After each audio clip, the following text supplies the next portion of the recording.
Folks,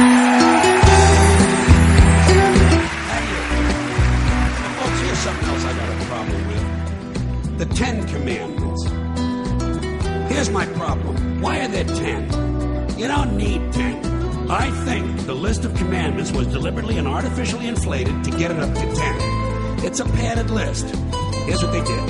About 5,000 years ago, a bunch of religious and political hustlers got together to try to figure out how to control people, how to keep them in line. They knew people were basically stupid and would believe anything they were told, so they announced that God had given them some commandments. Up on a mountain, when no one was around, God had given them the 10 Commandments.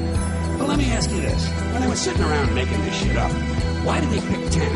Why 10? Why not 9 or 11? I'll tell you why. Because 10 sounds official. 10 sounds important. They knew if it was 11, people wouldn't take it seriously. So what, are you kidding me? The 11 Commandments? Get the fuck out of here. But 10 sounds important. 10 is the basis for the decimal system. It's a decade. It's a psychologically satisfying number. The top 10, the 10 most wanted, the 10 best dressed. So having 10 commandments was really a marketing decision. And to me, it's clearly a bullshit list. It's a political document artificially inflated to sell better. I'm going to show you how you could reduce the number of commandments and come up with a list that's a little more workable and logical. We're going to start with the first 3, and I'll use the Roman Catholic version because those are the ones I was taught as a little boy. I am the Lord thy God. Thou shalt not have strange gods before me. Thou shalt not take the name of the Lord thy God in vain. Thou shalt keep holy the Sabbath. Right off the bat, the first 3, pure bullshit. Sabbath day, Lord's name, strange gods. Spooky language. Designed to scare and control primitive people. In no way does superstitious nonsense like this apply to the lives of intelligent, civilized humans in the 21st century. You throw out the first 3 commandments, you're down to 7. Next, honor thy father and mother. Obedience, respect for authority. Just another name for controlling people. The truth is, obedience and respect should not be automatic. They should be earned. They should be based on the parents' performance. Right? Some parents deserve respect. Most of them don't. Period. You're down to 6. Now, in the interest of logic, something religion is very uncomfortable with, I'm going to jump around the list a little bit. Thou shalt not steal. Thou shalt not bear false witness. Stealing and lying. Well, actually, these 2 both prohibit the same kind of behavior. Dishonesty, stealing, and lying. So you don't need 2 of them. Instead, you combine them and you call it thou shalt not be dishonest. And suddenly, you're down to 5. And as long as we're combining, I have 2 others that belong together. Thou shalt not commit adultery. Thou shalt not covet thy neighbor's wife. Once again, these 2 prohibit the same kind of behavior, in this case, marital infidelity. The difference is coveting takes place in the mind, and I don't think you should outlaw fantasizing about someone else's wife. Otherwise, what's a guy going to think about when he's waxing his carrot? But marital fidelity is a good idea, so we're going to keep the idea and call this one, thou shalt not be unfaithful. Suddenly, we're down to 4. But when you think about it, honesty and fidelity are really part of the same overall value. So in truth, you could combine the 2 honesty commandments with the 2 fidelity commandments and give them simpler language, positive language instead of negative, and call the whole thing, thou shalt always be honest and faithful, and we're down to 3. Thou shalt, they're going away fast. Thou shalt not covet thy neighbor's goods. This one is just plain fucking stupid.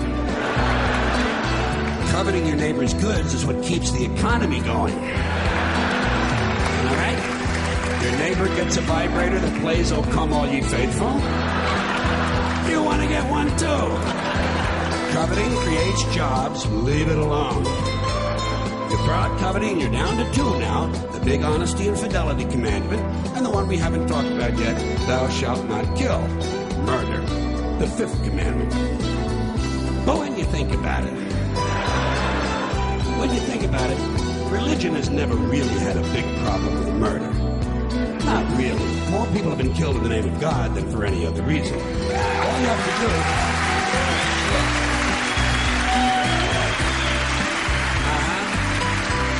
All you have to do is look at Northern Ireland, the Middle East, Kashmir, the Inquisition, the Crusades, and the World Trade Center to see how seriously the religious folks take thou shalt not kill. The more devout they are, the more they see murder as being negotiable. It's negotiable. You know? It depends. It depends on who's doing the killing and who's getting killed. So, with all of this in mind, I leave you with my revised list of the 2 commandments. Thou shalt always be honest and faithful to the provider of thy nookie.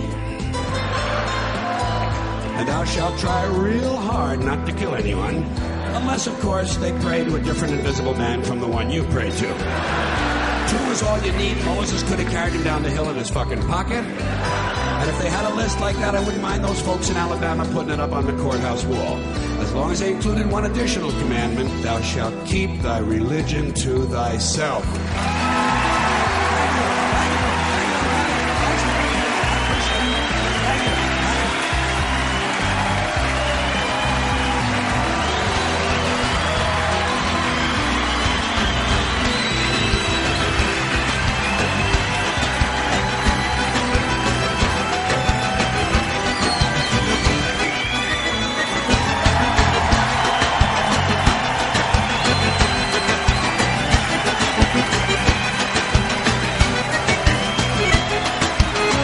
Joguei um laço certeiro pra botar rédeas na China. E faz de mim o que quer, e por nada me domina. Pretei um fogão de lenha pra botar lá na cozinha. Pretei um fogão de lenha pra botar lá na cozinha. A véia descombinou e quase me manda embora. Não quer mais saber de mim, minhas roupas jogou fora. Tá judiando do velhinho, o que é que eu vou fazer agora? Tá judiando do velhinho, o que é que eu vou fazer agora?